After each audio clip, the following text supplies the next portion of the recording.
A panegyric to Sir Lewis Pemberton Robert Herrick. Till I shall come again, let this suffice. I send my salt, my sacrifice to thee, thy lady, younglings, and as far as to thy genius and thy lore.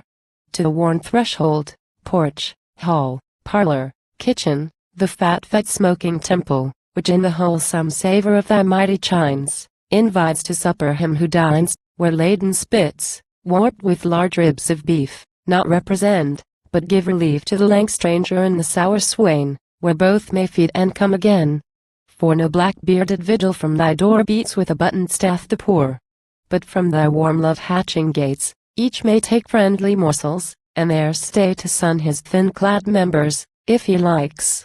For thou no porter keepest who strikes no comer to thy roof his guest right once, or, staying there, is scourged with taunts of some rough groom, who, yerked with corns, says, "Sire, you've dipped too long i' this vinegar.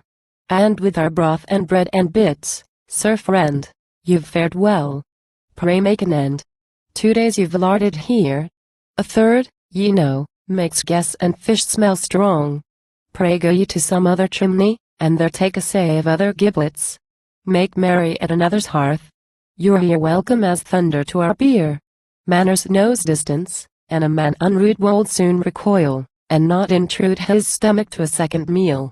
No, no, thy house, well fed and taught, can show no such crabbed vizard. Thou hast learnt thy train with heart and hand to entertain, and by the arms full, with a breast unhide, as the old race of mankind did, when either's heart, and either's hand did strive to be the nearer relative. Thou dost redeem those times, and what was lost of ancient honesty, may boast it keeps a growth in thee, and so will run a course in thy fame's pledge, thy son. Thus, like a Roman tribune, thou thy gate early sets up to feast, and late, keeping no currish waiter to affright, with blasting eye, the appetite, which fain would waste upon thy cates, but that the trencher creature marketh what best and more suppling piece he cuts, and by some private pinch tells dangers nigh, a hand too desperate, or a knife that bites skin deep into the pork, or lights upon some part of kid, as if mistook, when checked by the butler's look. No, no, thy bread, thy wine, thy jocund beer is not reserved for trebies here, but all who at thy table seated are, find equal freedom, equal fare.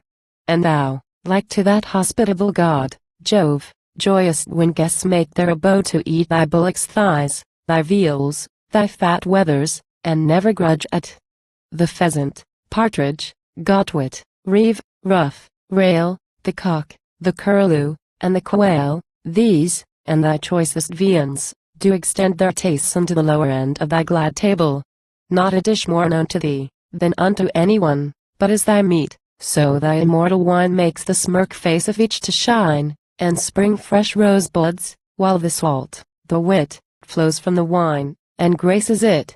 While reverence, waiting at the bashful board, honors my lady and my lord. No scurril jest, no open scene is laid here, for to make the face afraid, but temperate mirth dealt forth, and so discreetly, that it makes the meat more sweet, and adds perfumes into the wine, which thou dost rather pour forth, than allow by cruse and measure. Thus devoting wine, as the Canary Isles were thine, but without wisdom in that method, as no one that's there his guilty glass drinks of distemper, or has cause to cry repentance to his liberty. No, thou knowest ardors, ethics, and hast read all o' economics, knowest to lead a house dance neatly, and canst truly show how far a figure ought to go, forward or backward, sideward, and what pace can give, and what retracted grace, what gesture, courtship, comeliness agrees, with those thy primitive decrees, to give subsistence to thy house, and proof what genie support thy roof, goodness and greatness, not the oaken piles.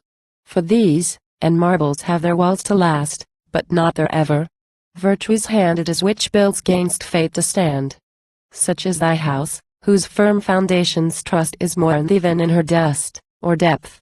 These last may yield, and yearly shrink, when what is strongly built, no chink or yawning rupture can the same devour, but fixed it stands, by her own power and well-laid bottom, on the iron and rock, which tries, and counterstands the shock and ram of time, and by vexation grows the stronger. Virtue dies when foes are wanting to her exercise, but, great and large she spreads by dust and sweat. Safe stand thy walls, and thee, and so both will, since neither's height was raised by ill of others. Since no stud, no stone, no piece was reared up by the poor man's fleece. No widow's tenement was racked to gild or fret thy ceiling, or to build a sweating closet, to anoint the silk soft skin, or bathe in ass's milk. No orphan's pittance, left him, served to set the pillars up of lasting jet, for which their cries might beat against thine ears, or in the damp jet red their tears. No plank from hallowed altar does appeal to yon star chamber, or does seal a curse to thee, or thine. But all things even make for thy peace, and pace to heaven. Go on directly so, as just men may 1,000 times more swear, than say this is that princely Pemberton, who can teach men to keep a God in man. And when wise poets shall search out to see good men, they find them all in thee.